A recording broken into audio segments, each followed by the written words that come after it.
जिस election commission से हमें ये उम्मीद थी कि निष्पक्ष काम होगा, निष्पक्ष कार्रवाई होगी, वो हमें कहीं देखने को नहीं मिली। रामपुर का बाई इलेक्शन हमने ऐसा देखा जहां पर पूरा पुलिस प्रशासन, भारतीय जनता पार्टी की सरकार ये कोशिश में लगी थी कि मतदाता बाहर ना निकले, और पहली बार भारतीय जनता पार्टी वहां से चुनाव लोकसभा का जीती। मैंने एक एक घटना इलेक्शन कमीशन को टैग किया है, एक एक वीडियो इलेक्शन कमीशन को दिया है, एक एक पत्र लिखा इलेक्शन कमीशन को। अगर एक भी कार्रवाई की हो तो मुझे बता दें, अगर ये जानते हो। हम लोगों ने रंगे हाथ पकड़ा लोगों को। एक व्यक्ति को पकड़ा, वो 6 वोट के डाल के आ रहे थे। एक व्यक्ति को पकड़ा जो दूसरी विधानसभा से थे। एक मंत्री जी भाग गए जो हजारों लोगों को लेकर के उस विधानसभा में आए हुए थे। थोड़े दिनों बाद सुधार आया है कांग्रेस में, इसके लिए हम उनको धन्यवाद और बधाई देते हैं। उन्होंने कहा, और अध्यक्ष महोदय मेरा भी सुझाव है कि इलेक्शन बैलेट पेपर से होना चाहिए।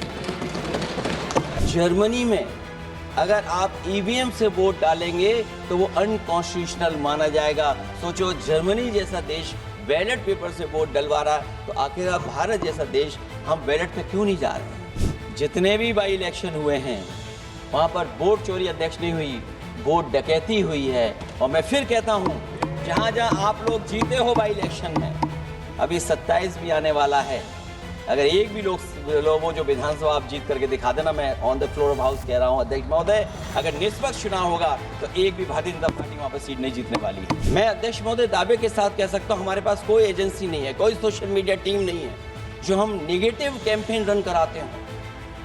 लेकिन भारतीय जनता पार्टी के पास हजारों ऐसे लोग हैं और हजारों करोड़ रुपए इस बात के लिए खर्च करते हैं कि नेगेटिव कैंपेन कैसे रन किया जाए। और जितना जितना चुनाव करीब आता है, उतना सोशल मीडिया से लेकर के हर प्लेटफॉर्म पर नेगेटिव कैंपेन अगर कोई कर रहा है तो वो कर रहा है भारतीय जनता पार्टी के लोग। सभापति जी, मैं आपका धन्यवाद देता हूँ कि इस महत्वपूर्ण विषय पे मुझे बोलने का आपने अवसर दिया, मौका दिया है।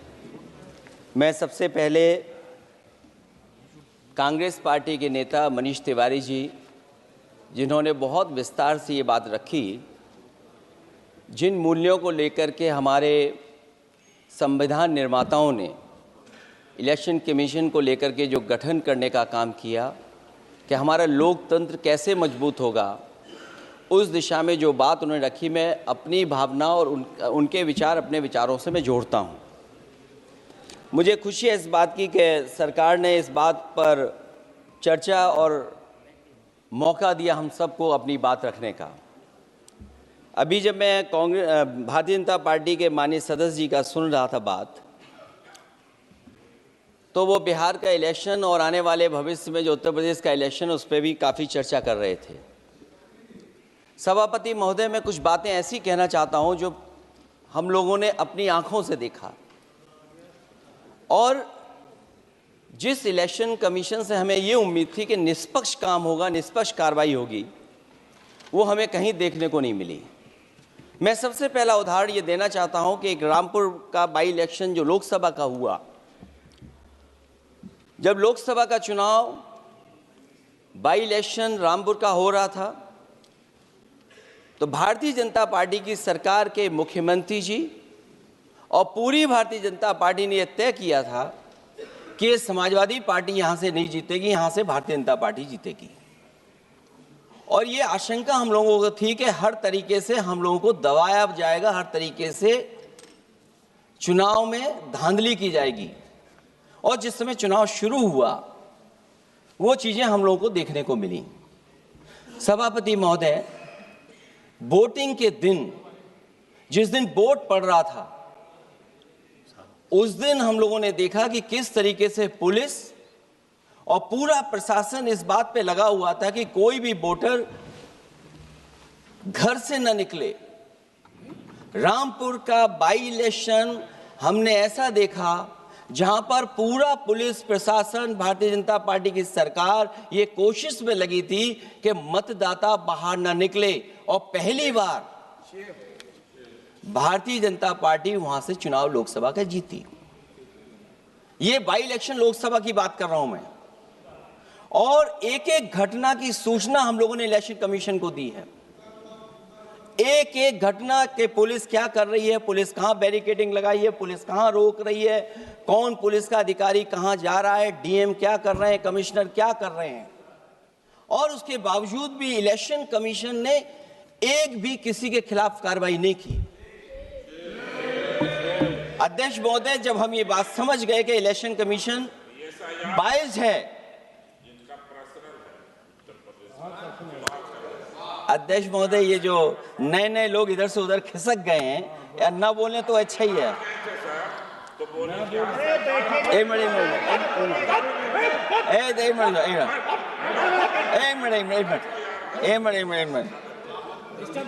मिनट अध्यक्ष महोदय, पर अध्यक्ष महोदय, मेरा ये आग्रह है, ये अध्यक्ष महोदय ये कुछ जानते नहीं है। अध्यक्ष महोदय, माननीय सदस्य कुछ जानते नहीं है, ये ना पढ़े लिखे हैं ना कुछ जानकारी रखते हैं। ये मैं ये कह रहा हूं, मैं ये बात इसलिए कह रहा हूं, ये अनपढ़ इसलिए हैं। अध्यक्ष महोदय, मैं ये बात इसलिए कह रहा हूं कि जो जो घटनाएं मैं बता रहा हूं, मैंने एक एक घटना इलेक्शन कमीशन को टैग किया है, एक एक वीडियो इलेक्शन कमीशन को दिया है, एक एक पत्र लिखा है इलेक्शन कमीशन को। अगर एक भी कार्रवाई की हो तो मुझे बता दें, अगर ये जानते हो। और दूसरा, मैं अध्यक्ष महोदय, मैं दूसरा बताना चाहता हूं आपको। अध्यक्ष महोदय, चुनाव जीते जाते हैं, हारे जाते हैं। कभी कोई चुनाव जीतता है, कभी कोई चुनाव जीतता है। एक समय था जब हम लोग कांग्रेस पार्टी से लड़ते थे, और एक समय आ गया कि जब हम आपसे लड़ रहे हैं। चुनाव कभी ये जीतते हैं, कभी वो जीतते हैं, कभी मैं जीतता हूं। एक समय था अध्यक्ष महोदय, मैं 5 लोकसभा का सांसद था यहां। इस बार हम लोग भारतीय जनता पार्टी को दूसरे नंबर करके सबसे 1 नंबर पे समाजवादी पार्टी आई। और अध्यक्ष महोदय, ये जहां से आपने कम्युनल पॉलिटिक्स शुरू की थी, जहां से आपने कम्युनल माहौल बनाया था देश में, उस अयोध्या से अगर कोई जीता है तो हमारे समाजवादी पार्टी के अवधेश जी जीत करके आए। ये चुनाव जीते जाते हैं, हारे जाते हैं, लेकिन जिस संस्था की जिम्मेदारी है निष्पक्ष रहना, वो आखिरकार संस्था निष्पक्ष क्यों नहीं है, सवाल ये है। और सवाल मैं यहां से उठाता हूं बाई इलेक्शन का। मैं 3 बाई इलेक्शन का उदाहरण देना चाहता हूं आपसे अध्यक्ष महोदय। नहीं, बाई इलेक्शन पर चर्चा नहीं हो रही। नहीं, नहीं, जब तक आप अध्यक्ष महोदय चीज जानोगे नहीं, अगर मैं एग्जांपल नहीं दूंगा कि इलेक्शन कमीशन क्या कर रहा है, तो अब मैं रिफॉर्म क्या मांग करूंगा। अध्यक्ष महोदय, जब तक मैं घटना नहीं बताऊंगा, मैं पहला बाई इलेक्शन बताना चाहता हूं। ओके, मानिए आपका नंबर आया। अगर आप रिफॉर्म पे बात कर रहे हैं तो आपको घटनाएं क्या हुई वो बात तो करनी पड़ेगी। अध्यक्ष महोदय, मैं बाई इलेक्शन मिल्कीपुर की बात करना चाहता हूं। बाई इलेक्शन मिल्कीपुर जो अयोध्या क्षेत्र में आता है। इलेक्शन कमीशन को हम लोगों ने शिकायतें की, यहां धांधली होने जा रही है, चुनाव को हराया जाएगा। वहां की सरकार ने मिलकर के किस अधिकारी को पोस्ट करना है, किसको प्रिसाइडिंग ऑफिसर बनाना है, और हम लोगों ने रंगे हाथ पकड़ा लोगों को। एक व्यक्ति को पकड़ा, वो 6 वोट के डाल के आ रहे थे। एक व्यक्ति को पकड़ा जो दूसरी विधानसभा से थे। एक मंत्री जी भाग गए जो हजारों लोगों को लेकर के उस विधानसभा में आए हुए थे। तो ये बातें मैं इसलिए बता रहा हूं कि अगर हमें रिफॉर्म करना है तो रिफॉर्म तभी संभव है जब हमारा इलेक्शन कमीशन निष्पक्ष होगा। इसलिए अध्यक्ष महोदय, मैं कांग्रेस पार्टी के सुझाव से सहमत हूं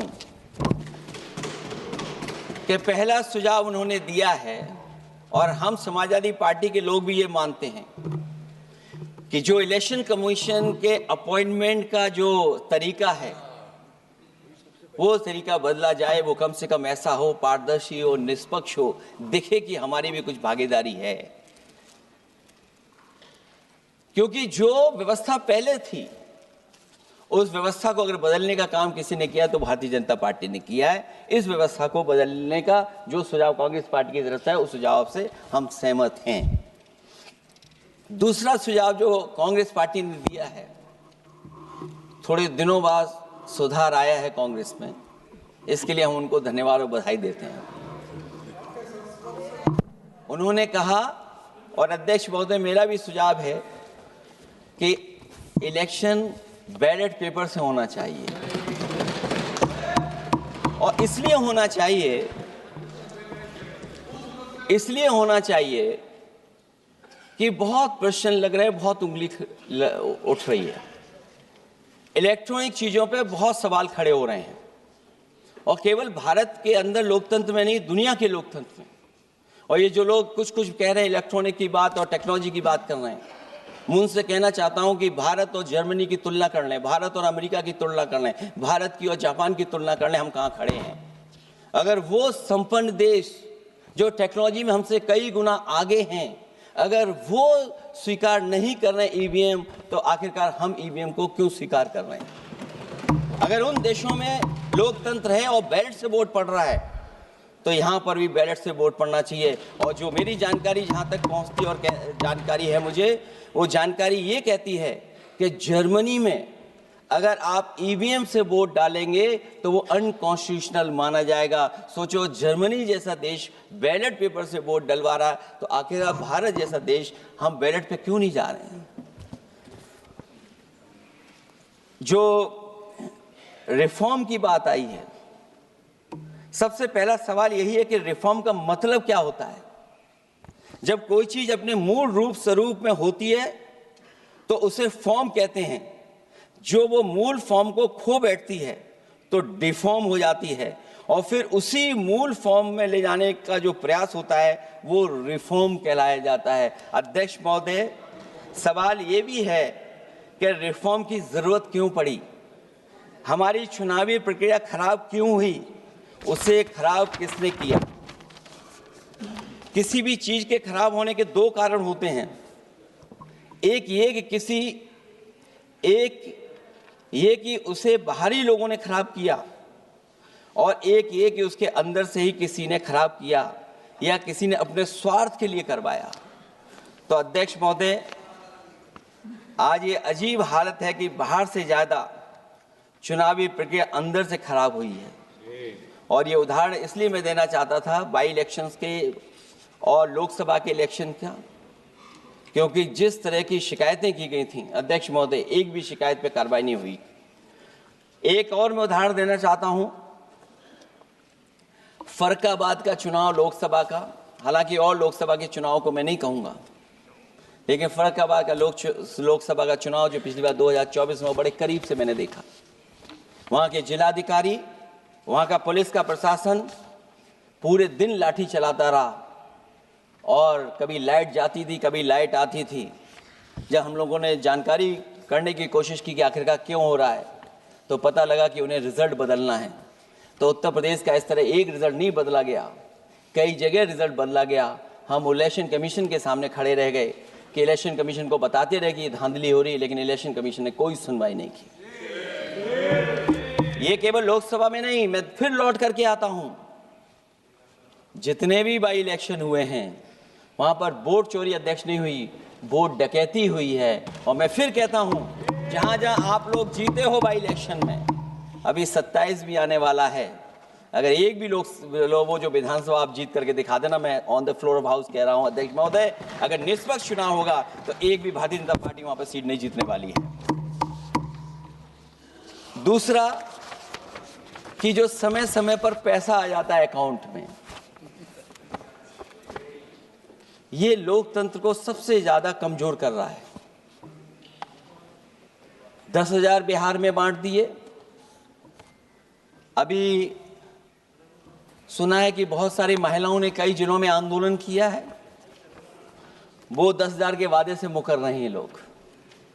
और मुझे याद है कि जिस समय उत्तर प्रदेश में मैं फ्री मोबाइल देने जा रहा था, कैबिनेट से मैंने पॉलिसी पास की थी, लेकिन यही बीजेपी के लोग चिल्ला चिल्ला करके उसको कह रहे थे कि चुनाव को इन्फ्लुएंस करने के लिए ये पॉलिसी लेकर के आए हैं, ये बांटने जा रहे हैं, और उसको रोक लगवाने का काम इलेक्शन कमीशन से किसी ने किया था, तो वो भारतीय जनता पार्टी थी।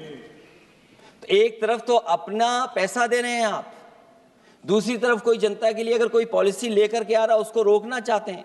ये भेदभाव अगर किसी ने देखा है तो हम लोगों ने देखा है। फिर तीसरा, हम चाहते हैं कि मीडिया का जो रोल है चुनाव में, कुछ बात हम लोगों को समझ में नहीं आती। हमारे जो गरीब मतदाता हैं वो कभी कभी अध्यक्ष महोदय हमसे पूछते हैं कि आप तो टीवी पे आते हैं और चले जाते हैं, कुछ लोग टीवी पे आते हैं फिर जाते ही नहीं हैं, ये कारण क्या है? अगर इलेक्शन के समय पर हम पॉलिटिकल पार्टीज को स्पेस अगर बराबर नहीं मिलेगा तो शायद चुनाव निष्पक्ष नहीं होंगे। इसलिए अध्यक्ष महोदय, आपके माध्यम से मेरा सुझाव ये भी है कि चाहे वो प्राइवेट हो चाहे सरकारी हो, मीडिया में बराबर का कहीं ना कहीं हम लोगों को भी स्पेस मिलना चाहिए। इधर एक नई चीज है, नया जमाना है, तो नई चीज है सोशल मीडिया। पहली बार देखने को मिल रहा है कि जहां पर इमेज बनाने के लिए पैसा नहीं खर्च किया जा रहा, अध्यक्ष महोदय, दूसरे की इमेज कैसे खराब की जाए उसके लिए पैसा खर्च किया जाता है। जो नकारात्मक जितना कैंपेन है, मैं अध्यक्ष महोदय दावे के साथ कह सकता हूं, हमारे पास कोई एजेंसी नहीं है, कोई सोशल मीडिया टीम नहीं है जो हम नेगेटिव कैंपेन रन कराते हों। लेकिन भारतीय जनता पार्टी के पास हजारों ऐसे लोग हैं और हजारों करोड़ रुपए इस बात के लिए खर्च करते हैं कि नेगेटिव कैंपेन कैसे रन किया जाए। और जितना जितना चुनाव करीब आता है उतना सोशल मीडिया से लेकर के हर प्लेटफॉर्म पर नेगेटिव कैंपेन अगर कोई कर रहा है तो वो कर रहा है भारतीय जनता पार्टी के लोग।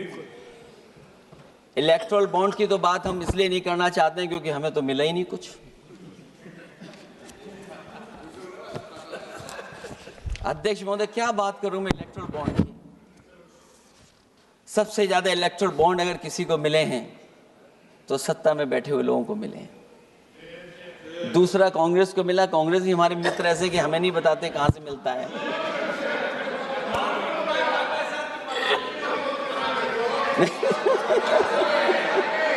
अध्यक्ष महोदय, सबसे ज्यादा चुनावी खर्चा इनके पास, दूसरा खर्चा इनके पास। हम लोगों का भी तो कोई ख्याल रखे अध्यक्ष महोदय, वो आप बता देना। तो ये जो इलेक्ट्रॉन बॉन्ड वाला जो खेल है अध्यक्ष महोदय, ये तो दिखाई देने वाला खेल है। उसमें सोचिए कहां हम लोग टिकेंगे, कहां रीजनल पार्टीज टिकेंगी। इसलिए अगर ये तरीका चुनाव होगा, खर्चा कैसे कम हो, इस पे भी इलेक्शन कमीशन को सोचना चाहिए कि ये खर्चा कैसे कम किया जाए।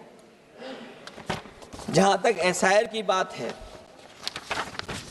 जो एसआईआर यूपी में चल रही है, अभी तक 10 लोगों की जान जा चुकी है। बीएलओ जो गांव-गांव जाने की और गली-गली जाने के लिए जिनको काम मिला है, उसमें लगभग 10 लोगों की जान जा चुकी है। 9 लोगों की हमारे पास सूची है। मुरादाबाद में बीएलओ सर्वेश सिंह ने फांसी लगा ली, उन पर काम का बोझ था। 29 नवंबर में बिजनौर में बीएलओ शोभा रानी को हार्ट अटैक हो गया। 29 नवंबर देवरिया लेखपाल आशीष कुमार ड्यूटी के दौरान तबीयत बिगड़ी और फिर उनके बाद मृत्यु हो गई। फतेहपुर में लेखपाल सुधीर कुमार ने शादी के एक दिन पहले फांसी लगा ली। और इस परिवार से तो मैं खुद मिला था जाकर के। अध्यक्ष महोदय, जब परिवार के लोगों से बातचीत हुई तो उन्हें ये बताया उन्होंने कि इतना काम का बोझ था उनके ऊपर, अधिकारी इतना दबाव बना रहे थे कि वो क्या करते। और जो इलेक्शन कमीशन ने अध्यक्ष महोदय कहा कि हम ट्रेनिंग देंगे बीएलओ को, मैं ये दावा कर सकता हूं कि उत्तर प्रदेश के बहुत कम बीएलओ को ट्रेनिंग मिली होगी। और यहां मैं कह सकता हूं कि एक भी बीएलओ को ट्रेनिंग नहीं दी गई जो देनी चाहिए थी। और जो बीएलओ लगाए गए हैं उनका पूरा परिवार लगा हुआ है कि कैसे भी अपने बीएलओ जो परिवार के सदस्य हैं उनकी मदद पहुंचाएं। महिला है वो फॉर्म नहीं भर सकती, कई बार उसके परिवार के सदस्य लगे हुए हैं कि कैसे फॉर्म भरवाएं हम उनका। तो 9 लोगों की जान गई है। हमने अपनी पार्टी की तरफ से तो 2 लाख रुपए की मदद की है। हमारी मांग होगी कि चुनाव आयोग और इस लोकतंत्र को मजबूत करने के लिए जो मदद होनी चाहिए 1 करोड़, और उनको सरकारी नौकरी मिलनी चाहिए। धांधली कैसे होती है, चुनाव होने से पहले ही वोट कट जाते हैं। हमारे राजीव राय जी बैठे होंगे माननीय सदस्य, वो किताब लाए हैं कि नहीं लाए हैं? चुनाव घोषित नहीं हुआ वहां पर, लेकिन सरकार के लोगों ने मिलकर के वोट पहले ही काट दिया। अध्यक्ष महोदय, वहीं से दिखा दो, ये लिस्ट है। अगर एक भी इसमें गलत हो तो बता दीजिए, एक भी गलत हो अध्यक्ष महोदय। चुनाव हुआ नहीं उससे पहले इलेक्शन कमीशन ने वोट काट दिए। और कितने वोट काटे हैं? 15,000 वोट काटे हैं। और 2027 के चुनाव में मैंने आरोप लगाया था कि इलेक्शन कमीशन ने जानबूझ करके और सरकार के लोगों ने मिल करके उत्तर प्रदेश में हर विधानसभा में वोट काटे थे और चिन्हित कर करके वोट काटे थे, और ये चिन्हित किया था कि ये समाजवादी पार्टी का वोट कौन है जिसको काटा जाए, और हजारों की संख्या में वोट काटे थे। और जब इलेक्शन कमीशन से हम लोगों ने शिकायत की तो उन्होंने एफिडेविट मांगे थे। मैंने हजारों लोगों के एफिडेविट दिए थे अध्यक्ष महोदय, और ये कहा था कि ये जिंदा थे। 17 में वोट डाला उन्होंने और 22 में जाकर के उनका वोट कट गया है, लेकिन किसी भी अधिकारी के ऊपर अभी तक इलेक्शन कमीशन ने कोई कार्रवाई नहीं की। इसलिए सुधार की ये प्रक्रिया चुनाव आयोग से ही शुरू होनी चाहिए। चुनाव आयोग को निम्नलिखित बातों का सुधार करना ही होगा अध्यक्ष महोदय। चंडीगढ़ में कैमरे के सामने की चोरी पर, बंदूक तानकर वोटरों को वोट डालने से रोकने पर, उपचुनाव में चुन चुनकर एक अधिकारी पोस्ट करने पर, जीतने के बाद भी सर्टिफिकेट बदल देने पर, चुनाव आयोग को हमारे द्वारा दिए गए हजारों एफिडेविट्स प्राप्त न होने की झूठी बात पर, जबकि हमारे पास जमा करने की रसीद है, वॉशिंग मशीन फार्मूले पर जिसमें एक दिन पहले का भ्रष्टाचारी अगले दिन भद्राचारी हो जाता है और ऊंचे पद पर बैठा दिया जाता है, सत्ताधारियों के पैसे बांटने पर पकड़े जाने पर, सिद्धांतहीन राजनीति पर भी होना चाहिए, चुन चुनकर पीडीए के वोट काटने पर भी होना चाहिए, नकली वोटर से वोट डलवाने पर भी, नकली आधार कार्ड बनाकर चुनावी खेल करने पर, एक वोटर के द्वारा कोई वोट डालने पर, चुनाव के दौरान योजना चलाकर घूस देने पर। और अध्यक्ष महोदय, मैं ये जरूर कहना चाहूँगा कि जब वन नेशन वन इलेक्शन की बात हो रही है और अभी सत्ता पक्ष के माननीय सदस्य ने कहा कि वो एक वोटर लिस्ट भी करा देंगे, ये बात मैं कह दूं अध्यक्ष महोदय, उन्होंने ये कहा कि वन नेशन वन इलेक्शन तो होगा ही होगा, लेकिन एक वोटर लिस्ट भी एक होगी। हमें उम्मीद है कि वोटर लिस्ट एक होगी और वोटर कार्ड ऐसा बने। अभी तक तो हम आधार कार्ड के लिए मांग करते थे। देश के प्रधानमंत्री जी कहते हैं कि हम तो कई समस्याओं का समाधान कर चुके हैं, सेल्फ एफिडेविट, सेल्फ अटेस्टेड अगर आप दे देंगे डेट ऑफ बर्थ तो हम स्वीकार कर लेंगे। लेकिन अब सुनने में आ रहा है यूपी में आधार ही को स्वीकार मान ही नहीं रहे हैं उसको। आधार जैसा कार्ड जो जिसमें सब कुछ डॉक्यूमेंटेड है, आपके फिंगर्स हैं, आपकी आई है, आपका पूरा डिटेल है, उसके बाद भी आप आधार को नहीं मान रहे। इसका मतलब ये एसआईआर नहीं है, ये अंदर ही अंदर एनआरसी वाला काम कर रहे हैं। क्योंकि हमने उत्तर प्रदेश में सुना है कि वहाँ के मुख्यमंत्री जी कह रहे हैं कि हम डिटेंशन सेंटर बना रहे हैं। भाई एसआईआर में जिसका नाम नहीं उसके लिए डिटेंशन सेंटर की जरूरत है। इसका मतलब अध्यक्ष महोदय, जो काम ये खुल के नहीं कर सकते थे एनआरसी, वो काम ये एसआईआर के बहाने कर रहे हैं। तभी ये कभी कभी कहते हैं घुसपैठियां हैं और डिटेंशन सेंटर बन रहे हैं। दरअसल सबसे बड़े सुधार की जरूरत यह है कि लोकतंत्र में फिर से भरोसा जगाया जाए। ईवीएम को हटाकर बैलेट से चुनाव कराए जाएं। चुनावी धांधली होने पर तय समय सीमा में कार्रवाई हो। विपक्षी अनदेखी न की जाए, विपक्षी शिकायतों पर पक्षपात न हो। चुनाव आयोग निर्भीक हो। चुनाव आयोग सरकार के इशारे पे काम न करे। चुनाव आयोग निर्भीक हो। चुनाव आयोग एक विचारधारा के लोगों का गुट बनकर न रह जाए। चुनाव आयोग ईमान की लगाम कभी न छोड़े। चुनाव आयोग ये ऐतिहासिक जिम्मेदारी समझे कि उसकी आज की गलती देश के भविष्य की सदियों के लिए बर्बाद कर सकती है। सबसे बड़ा सुधार यही है कि चुनाव आयोग अंतरात्मा की आवाज सुने और सच्चे देश प्रेम को दिखाते हुए खुदगर्जी की सियासत करने वालों के हाथ की कठपुतली न बने। हमें उम्मीद है कि कुछ लोगों की वजह से चुनाव आयोग की जो छवि खराब हुई है वो अब और नहीं होगी। इलेक्शन रिफॉर्म तब तक निरर्थक है जब तक इलेक्शन कमीशन में रिफॉर्म नहीं होगा। इसीलिए जो सुझाव विपक्ष की तरफ से आ रहा है कि इलेक्शन कमीशन का गठन में जो पहले व्यवस्था थी वो पुनः लागू हो, उसी के बाद इलेक्शन कमीशन में सुधार संभव है। जितना इलेक्शन कमीशन मजबूत होगा उतना ही हमारा लोकतंत्र मजबूत होगा। जितना हम संविधान से खिलवाड़ करेंगे उतना ही हम समझेंगे कि आप लोकतंत्र से खिलवाड़ कर रहे हैं। इन्हीं शब्दों के साथ अध्यक्ष महोदय, मैं आपका विशेष धन्यवाद देता हूं और मैं उम्मीद करता हूं कि इलेक्शन कमीशन भविष्य में फेयर काम करेगा।